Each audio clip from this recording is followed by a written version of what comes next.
Big boss Malayalam season 7-ൽ ഇന്ന് Hindi big ബോസിനെയൊക്കെ കടത്തി വെട്ടുന്ന കിടിലം ടാസ്ക് നടന്നൊരു ദിവസമാണെന്ന്. നമ്മൾ മലയാളം ബിഗ് ബോസ് ആണോ കാണുന്നത് അതോ ഹിന്ദി ബിഗ് ബോസ് ആണോ കാണുന്നത് ഡൗട്ട് തോന്നിക്കുന്ന തരത്തിലുള്ള കിടിലം പെർഫോമൻസ് കാഴ്ചവെച്ചൊരു ദിവസമായിരുന്നു നമ്മുടെ മത്സരാർത്ഥികൾ. പക്ഷെ അതിൽ എനിക്ക് തുടങ്ങാൻ നിവൃത്തിയില്ല. കാരണം ഒരു വൃത്തികെട്ട ഹാർട്ട്ലെസ് ആയിട്ട് ഹൃദയമില്ലാത്ത മനുഷ്യത്വരഹിതമായി എനിക്ക് എന്ത് വാക്കുകൾ ഈ ചാനലിൽ കൂടെ പറയണമെന്ന് അറിയത്തില്ല. കാരണം പറഞ്ഞു കഴിഞ്ഞാൽ ചിലപ്പം അതി കൂടുതലായി പോകും. അതുകൊണ്ട് ഞാൻ കൺട്രോൾ ചെയ്യുന്നതാണ്. അത്ര ലോ ലെവൽ ഇത്ര മനുഷ്യന്മാർക്കൊന്നും ഒരിക്കലും ചെയ്യാൻ പറ്റത്തില്ല. മൃഗങ്ങൾക്ക് പോലും ചെയ്യാൻ പറ്റത്തില്ല. മൃഗങ്ങളെയൊക്കെ ഈ മനുഷ്യരുമായിട്ട് ഞാൻ കമ്പയർ ചെയ്ത് കഴിഞ്ഞാൽ അവർക്ക് തന്നെ അപമാനമായിരിക്കും. അത്രയ്ക്ക് നെറികെട്ട ഒരു മനുഷ്യന്റെ പ്രവൃത്തിയാണ് എനിക്ക് ആദ്യം നിങ്ങളോട് പറയാനുള്ളത്. ആര്യനെ പറ്റിയാണ് ഞാൻ പറഞ്ഞു വരുന്നത്. ആര്യനെ നിങ്ങളൊക്കെ കണ്ടിട്ടുണ്ടോ എന്ന് എനിക്കറിയത്തില്ല. കണ്ടു കഴിഞ്ഞാൽ ചിലപ്പം എങ്ങനെ റിയാക്ട് ചെയ്യണമെന്ന് എനിക്ക് അറിയത്തില്ല. നിങ്ങളും ഇതേ സിറ്റുവേഷനിലായിരിക്കും കണ്ടിട്ടുള്ളവർക്ക് തോന്നുന്നത്. എന്താ സംഭവം എന്നുള്ളത് ഞാൻ പറഞ്ഞു തരാം. അതിന് മുമ്പ് ആദ്യമായിട്ടാണ് നിങ്ങൾ എൻ്റെ യൂട്യൂബ് ചാനൽ ആണെങ്കിൽ തീർച്ചയായിട്ടും സബ്സ്ക്രൈബ് ചെയ്യണം. അതോടൊപ്പം തന്നെ ലൈക്ക് ചെയ്യും കമന്റ് ചെയ്യും വേണം. എന്തായാലും മാറ്ററിലേക്ക് ഞാൻ പറയാം. ശൈത്യയുടെ നമ്മുടെ പേഴ്സണൽ ലൈഫ് പറയുന്ന ടാസ്ക് ഉണ്ടല്ലോ, എല്ലാവരും അവരുടെ ജീവിത കാലഘട്ടങ്ങളും ഇവിടെ വരെ എത്തിയ കഥകളും കാര്യങ്ങളൊക്കെ എല്ലാം പറയുന്ന BB+ ഇപ്പൊ നടക്കുമല്ലേ. അതിൽ ശൈത്യയുടെ ഊഴമായിരുന്നു ഇന്ന്. ശൈത്യ കഥ പറയാൻ എത്തി. ശൈത്യ കഥ പറയുവാണേ.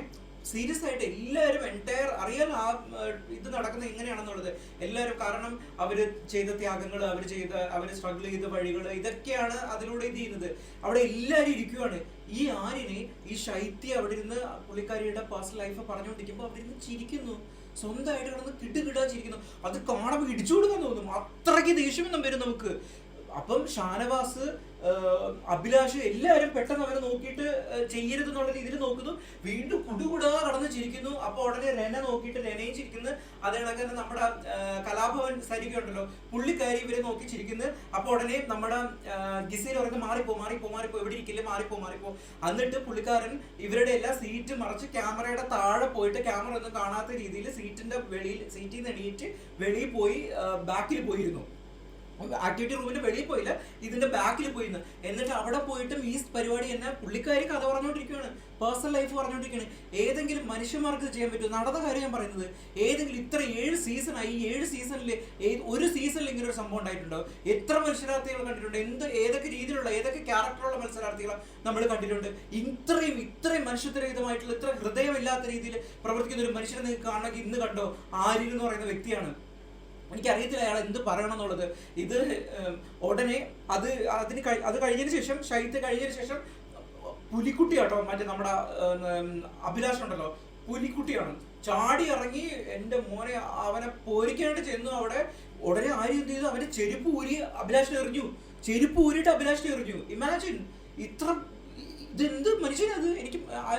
എനിക്കറിയത്തില്ല എന്ത് പറയണമെന്ന്.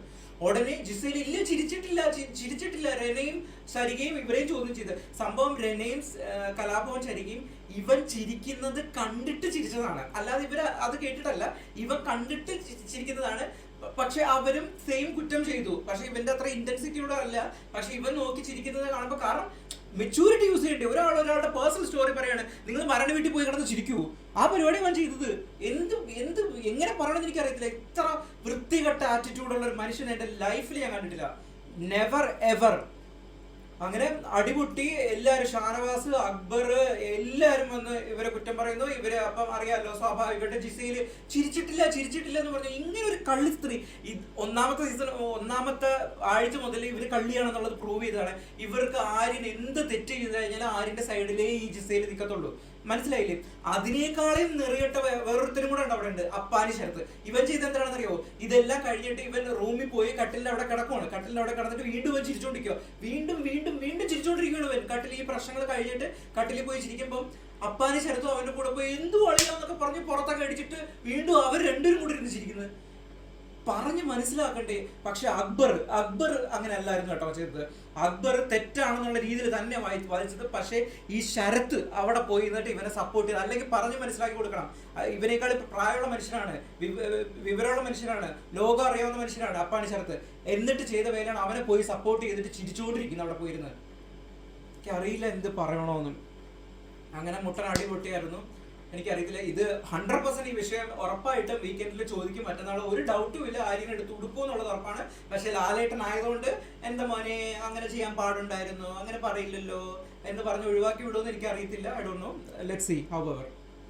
എന്തായാലും ഐ എം സോറി, ഞാൻ എന്തെങ്കിലും ഇതായിട്ട് പോയി, ബിക്കോസ് അത്രയ്ക്ക് ഇതുണ്ട്, അത്രയ്ക്ക് വിഷമമുണ്ട് അങ്ങനെയൊക്കെ ചെയ്യുന്നത് കാണുമ്പോഴത്തേക്ക് സഹിക്കാൻ പറ്റത്തില്ല. ഹവർ പിന്നെ നമ്മുടെ ഇന്ന് നടന്ന ടാസ്ക് എന്ന് വെച്ചാൽ എൻ്റെ മോനോ ഒരു രക്ഷയില്ല, ഉഗ്രനും കിടിലോ ടാസ്കാണ് നടന്നത്. കിടിലോ എന്ന് പറഞ്ഞു കഴിഞ്ഞാൽ എങ്ങനെ പറയണം, ഈ 7 സീസണിലുണ്ടല്ലോ ഇത്രയും ഫിസിക്കൽ ആക്ടിവിറ്റീസ് ഒക്കെ ഉള്ള ഒരു ടാസ്ക്. ഫിസിക്കൽ ആക്ടിവിറ്റീസ് അല്ല ചെയ്യേണ്ടതിരുന്നത്, പക്ഷെ കംപ്ലീറ്റ് അടി എടുത്തെറിയ, ചവിട്ട്, കുത്ത്, കടി, മാന്തല്, പച്ച ചീത്തൊളിക്കല്, ഈ പരിപാടിയായിരുന്നു ആ ടാസ്കിൽ നടന്നത്. അതായത് സംഭവം പണിപ്പുരയിലേക്ക് പോകേണ്ട ടാസ്ക് നടക്കുവാണല്ലോ, അതിന്റെ ലാസ്റ്റ് ഘട്ടമാണ് 1000 പോയിന്റ്സിനുള്ള ലാസ്റ്റ് ഘട്ടമാണ് നടക്കുന്നത്. 2 ടീമായിട്ടാണ്, നേരത്തെ പഴയ ഉണ്ടായിരുന്ന ആ 2 ടീം തന്നെയാണ്, 2 ടീമായിട്ട് തിരിയണം. അതിൽ നിന്ന് 2 പേരെയായിരിക്കും സെലക്ട് ചെയ്യുന്നത് പണിപ്പുരയിലേക്ക് പോകാൻ വേണ്ടിയിട്ട്. സംഭവം ടാസ്ക് ഇങ്ങനെയായിരുന്നു. വെളിയിൽ ഒരു മഡ്പിറ്റ് വെച്ചിട്ടുണ്ട് സ്ക്വയർ ആയിട്ട് ഉള്ള രീതിയിൽ, അതിനകത്ത് മണ്ണിട്ടിട്ടുണ്ട്. ഈ മണ്ണിനകത്ത് ഇവർക്ക് 2 ഗ്രൂപ്പിനും വേണ്ടിയിട്ട് മഞ്ഞക്കൊടിയും അല്ലെങ്കിൽ പിന്നെ പിങ്ക് കൊടിയും കൊടുത്തിട്ടുണ്ട്. മഞ്ഞ കൊടിയിലുള്ള ടീം കൊണ്ടുപോയി മഞ്ഞ കൊടി അവിടെ കുത്തണം, പിങ്ക് കൊടിയിലുള്ള ടീം കൊണ്ടുപോയി പിങ്ക് കൊടി കുത്തണം. ഇവർ രണ്ടിൽ ഏറ്റവും കൂടുതൽ കൊടി കുത്തുന്നത് ആരാണോ അവരാണ് ഈ ടാസ്കിന്റെ വിന്നറായിട്ട് വരുന്നത്. ഓക്കെ, അങ്ങനെ നമ്മുടെ കൊടി കുത്തൽ ടാസ്ക് ആരംഭിച്ചു. നേരെ കൊടി കുത്താനായിട്ട് ഓരോരുത്തർ പോകുന്നു. 200 കൊടി വെച്ചാണ് കൊടുത്തത് കേട്ടോ, എനിക്ക് കറക്റ്റ് നമ്പർ അറിയത്തില്ല, 200 ആണെന്ന് തോന്നുന്നത്, തെറ്റുണ്ടെങ്കിൽ തിരുത്തണേ. അങ്ങനെ ചാടി വീഴുന്നു, എല്ലാവരും ഇത് പിടിച്ചു മാറ്റാനാണ് ശ്രമിക്കുന്നത്. ഓക്കെ, അടി പൊട്ടുന്നു. എൻ്റെ ഷാനവാസിനെ ഉണ്ടല്ലോ, ഷാനവാസ് ക്യാമറയുടെ അപ്പുറത്തൂടെ തെറിച്ചു പോയി.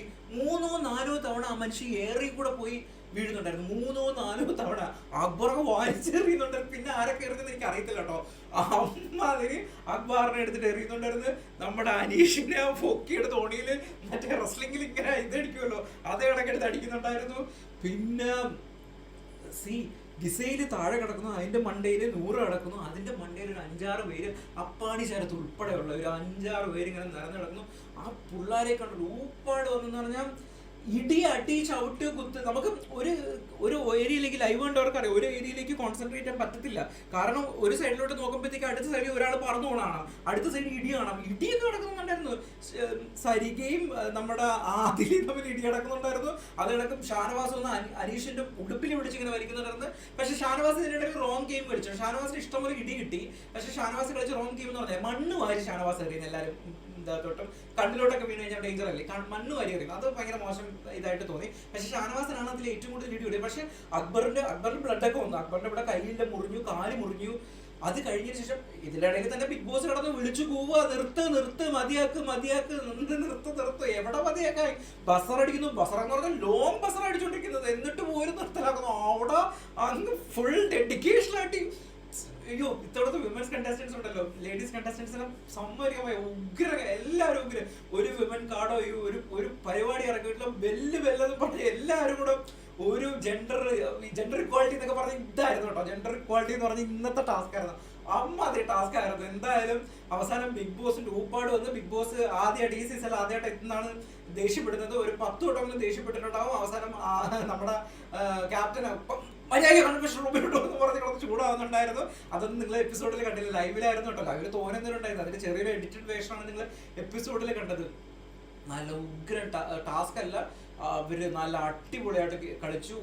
അത് കഴിഞ്ഞതിന് ശേഷം, ഈ ടാസ്ക് കഴിഞ്ഞതിന് ശേഷവും പരസ്പരം ഒരു സന്തോഷത്തോടുകൂടി അങ്ങോട്ടും ഇങ്ങോട്ടും ഓരോ കാര്യങ്ങൾ ഷെയർ ചെയ്യുന്നത്. ഷാനവാസിന് മാത്രം ഇച്ചിരി ദേഷ്യം ഉണ്ടായിരുന്നു. ബാക്കിയുള്ളവരൊക്കെ അങ്ങോട്ടും ഇങ്ങോട്ടും നിനക്ക് എത്ര ഉണ്ട്, നിനക്ക് എത്രയുണ്ട്. ആ ടാസ്ക് കഴിഞ്ഞപ്പോൾ ടാസ്കിന്റെ ആ ഒരു സ്പിരിറ്റിലും ആ കാര്യത്തിലും അവരങ്ങനെ എടുത്തു കേട്ടോ. അല്ലാതെ അതിന് ചൊല്ലി വഴക്കോ അങ്ങനെയുള്ള ഒന്നും ഉണ്ടായില്ല. അത് ഭയങ്കര അടിപൊളിയായിട്ട് എനിക്ക് ഫീൽ ചെയ്തായിരുന്നു. എന്തായാലും ലാസ്റ്റ് ടാസ്കിൽ ജയിച്ചത് നമ്മുടെ അനീഷ് നെവിൻ അടക്കുന്ന ടീമായിരുന്നു ജയിച്ചത്. എന്തായാലും അടിപൊളിയായിരുന്നു. അവർ ഐ തിങ്ക് 158 കോടി അവരുടെ യെല്ലോ കൊടി ഉണ്ടായിരുന്നു. മറ്റേ ഗിസൈലിന്റെ ടീമിന്റെ 137 കോടി വന്നത്. അങ്ങനെ ഇവരായിരുന്നു സംഭവം ജയിച്ചത്. ഇപ്പം അങ്ങനെ പണിപ്പുരയിലേക്ക് നാളെ ഇനിയിപ്പോൾ പണിപ്പുരയിലേക്ക് പോകുന്ന ഡേ ആയിരിക്കും. പണിപ്പുരയിലേക്ക് എനിക്ക് തോന്നുന്നു അനീഷ് സെലക്ടഡ് ആണ്. അനീഷ്, ബിന്നി, ഒനിയൻ, നെവിൻ അവരൊക്കെയാണ് സെലക്ടഡ് ആയിരിക്കുന്നത്. നാളെ പണിപ്പുരയിൽ പോയി ഏകദേശം 2000 രൂപയുടെ സാധനങ്ങൾ എടുക്കാൻ പറ്റും. 2000 പോയിന്റിന്റെ സാധനങ്ങൾ എടുക്കാൻ പറ്റും. സോ ഇതൊക്കെയായിരുന്നു. പിന്നെ ഡിബേറ്റ് ടാസ്ക് ആയിരുന്നു നടന്നത്. അതിൽ ഭയങ്കര എഫക്റ്റീവ് ആയിട്ടൊന്നും പറയാനൊന്നും ഇല്ലായിരുന്നു. ചുമ്മാ വെറുതെ വേസ്റ്റ് ഓഫ് ടൈമേ ആയിരുന്നു. ആരും നല്ല എഫക്റ്റീവ് ആയിട്ടൊന്നും സംസാരിച്ചിട്ട് എനിക്ക് തോന്നിയില്ല. ലൈവ് കണ്ട് എനിക്ക് ഉറക്കം വരുമായിരുന്നു സത്യം പറഞ്ഞാൽ. അതുകൊണ്ട് അതിനെപ്പറ്റി ഞാൻ പറയുന്നത് നിങ്ങൾ എപ്പിസോഡിൽ കണ്ടുകൊണ്ടെന്ന് എനിക്കറിയാം എഫക്റ്റീവ് അല്ലായിരുന്നു. രാവിലെ തൊട്ട് വൈകിട്ട് ഒരു വീടത്ര ശോകമുഖമായിരുന്നു കേട്ടോ. വൈകിട്ടിന് ശേഷം നല്ല സൂപ്പറായിട്ട് ആക്റ്റീവ് ആയത്. ഈ ടാസ്ക് മുതൽ ആക്റ്റീവ് ആയിരുന്നു. പിന്നെ ഈ മറ്റേ ഈ ഇത് നടന്നല്ലോ, ശൈത്യയുടെ ഇത് നടന്നപ്പോഴത്തേക്ക് അത് നമുക്കൊരു ടാസ്ക് അങ്ങനെയൊന്നും പറയാൻ പറ്റത്തില്ല. നമ്മൾ നന്നായിട്ട് ഇത് കേൾക്കണമെന്ന് വിചാരിച്ചൊരു സംഭവമായിരുന്നു. പക്ഷേ ഇങ്ങനെ അവസാനിച്ചു. എന്തായാലും ആരിനെ പറ്റിയുള്ള നിങ്ങളുടെ അഭിപ്രായങ്ങൾ തീർച്ചയായിട്ടും കമന്റ് ചെയ്യണം നിങ്ങൾ. അതോടൊപ്പം തന്നെ വീഡിയോ ഇഷ്ടപ്പെട്ട് കഴിഞ്ഞാൽ ലൈക്ക് ചെയ്യുകയും ചെയ്യണം. ഒപ്പം തന്നെ സബ്സ്ക്രൈബ് ചെയ്യാനും മറക്കരുത്. അപ്പം നാളെ വീണ്ടും കാണാമെന്ന ശുഭപ്രതീക്ഷയോടുകൂടി ബൈ.